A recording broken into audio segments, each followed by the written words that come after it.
A Peste Negra. 1347. Uma frota de navios genoveses atracou na Sicília vinda do Mar Negro. Os marinheiros estavam mortos ou moribundos, cobertos de tumores negros que exudavam sangue e pus. As autoridades portuárias os mandaram embora. Já era tarde demais. Nos 5 anos seguintes, a peste negra eliminou entre 30% e 60% da população europeia. Entre 20 e 50 milhões de mortos no continente. Globalmente, possivelmente 200 milhões. A bactéria Yersinia pestis não escolhia por classe social. Matava camponeses e reis com a mesma eficiência. Matou o rei de Aragão, talvez 1/3 do clero europeu. Vilas inteiras desapareceram. Os sobreviventes não conseguiam enterrar os mortos. O que ela deixou para trás não foi só morte. A escassez de trabalhadores elevou os salários dos sobreviventes. E o poder da igreja colapsou. A arte europeia mudou de representações de glória para representações de caveiras. A peste negra não terminou o feudalismo, mas abriu a ferida que o terminou. A Yersinia pestis ainda existe. Casos são registrados todo ano. O tratamento é com antibióticos comuns. A diferença entre 1347 e hoje é que sabemos o nome da coisa. A varíola. Ela existiu por pelo menos 3.000 anos antes de ser erradicada. Matou entre 300 e 500 milhões de pessoas só no século XX. O rosto dela é inconfundível. Pústulas cobrindo o corpo inteiro, incluindo a palma das mãos e a sola dos pés. Sem superfície segura. A taxa de mortalidade chegava a 30%. Sobreviventes muitas vezes ficavam cegos ou permanentemente desfigurados. Nas Américas, chegou com os colonizadores e foi mais devastadora do que qualquer arma. Populações indígenas sem imunidade prévia tiveram taxas de mortalidade acima de 90% em algumas regiões. Em 1980, a OMS declarou a varíola erradicada, o único ser vivo que a humanidade eliminou completamente da existência natural. Hoje, apenas 2 laboratórios no mundo mantêm amostras do vírus, um nos Estados Unidos, um na Rússia. O debate sobre destruir essas amostras ainda não foi resolvido. Nível 2. As que a guerra carregou. O tifo. Não é a doença que você pensa, é uma bactéria transmitida por piolhos. E ela mudou o resultado de mais guerras do que qualquer estratégia militar. O exército de Napoleão em 1812 partiu com 600 mil homens rumo à Rússia. Voltou com menos de 100 mil. Não foi o inverno russo, foi o tifo. A doença seguia os exércitos porque eles criavam as condições perfeitas. Homens amontoados, sem higiene, em trenches e barracas. O tifo encontrava seu ambiente ideal em qualquer guerra. Matou mais do que as batalhas de Gettysburg, mais do que as batalhas do Marne. No campo de concentração de Bergen-Belsen foi o tifo que matou Anne Frank, não uma câmara de gás. A cólera. Brutal no mecanismo e nos números. A bactéria Vibrio cholerae infecta o intestino e força o corpo a expelir fluidos com uma velocidade sem paralelo em outras doenças.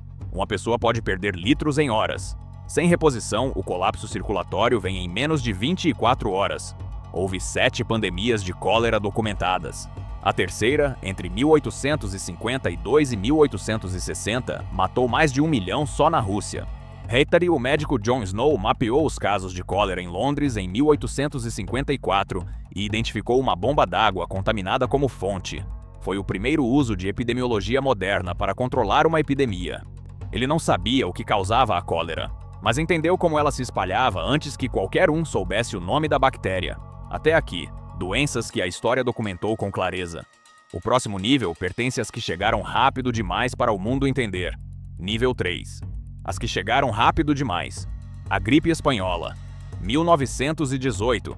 Ela não começou na Espanha. Começou, provavelmente, nos Estados Unidos, em Kansas. A Espanha se tornou o nome porque foi um dos poucos países que não censurou informações durante a Primeira Guerra. Os países em guerra queriam esconder a epidemia. A Espanha reportou. O nome pegou. Em menos de 2 anos, matou entre 50 e 100 milhões de pessoas. Mais do que toda a Primeira Guerra Mundial. Mais do que a Segunda. O detalhe mais perturbador. Ela matava principalmente adultos jovens e saudáveis. O oposto do padrão normal de influenza. O sistema imunológico saudável reagia em excesso, destruindo o próprio tecido pulmonar. As vítimas muitas vezes se afogavam em seus próprios fluidos em horas. A pólio. Por décadas, cada verão era uma temporada de terror nos Estados Unidos. Piscinas fechavam, praças ficavam vazias. Pais mantinham crianças em casa porque a doença atacava principalmente crianças.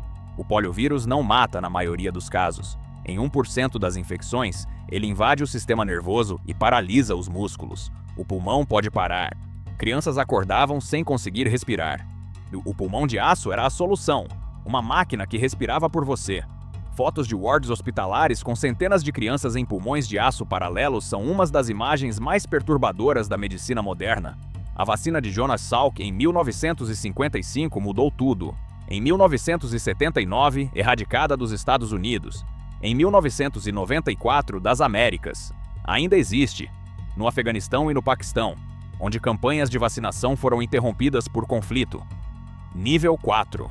As anomalias absolutas. O ébola. Nomeado pelo rio Ebola na República Democrática do Congo, onde foi identificado pela primeira vez em 1976. A taxa de mortalidade varia por cepa, de 25% a 90% dos infectados. A cepa mais mortal matou até 90% em surtos isolados. O que a torna diferente é como ela progride visivelmente. Sintomas iniciais imitam qualquer febre comum.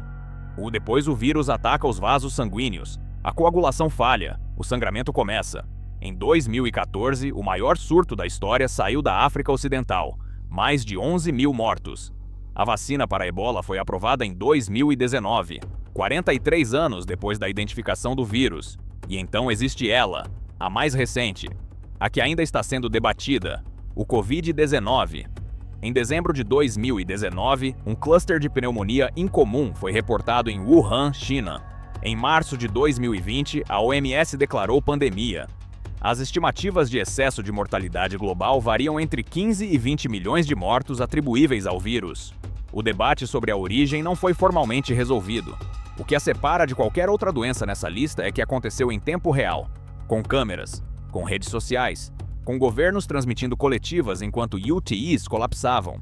E a humanidade nunca havia observado uma pandemia de dentro dela com esse nível de informação simultânea. E foi o primeiro patógeno nessa lista para o qual vacinas foram desenvolvidas em menos de um ano, algo considerado impossível antes de 2020. 8 pragas. 8 formas que organismos microscópicos encontraram de remodelar civilizações inteiras. A que abriu a ferida do feudalismo. A única que eliminamos da existência. A que seguiu cada exército. A que mata por desidratação em horas. A que matou mais que 2 guerras mundiais. A que colocou crianças em máquinas de respirar. A que sangra os vasos por dentro. E a que aconteceu enquanto a câmera estava ligada. A peste negra deixou uma marca além da contagem de corpos. Com 1/3 da força de trabalho morta, os trabalhadores sobreviventes podiam exigir salários. A servidão começou a colapsar sob a pressão da escassez de mão de obra. A estrutura feudal que havia definido a sociedade europeia por séculos começou sua erosão irreversível, não por revolução, mas por aritmética.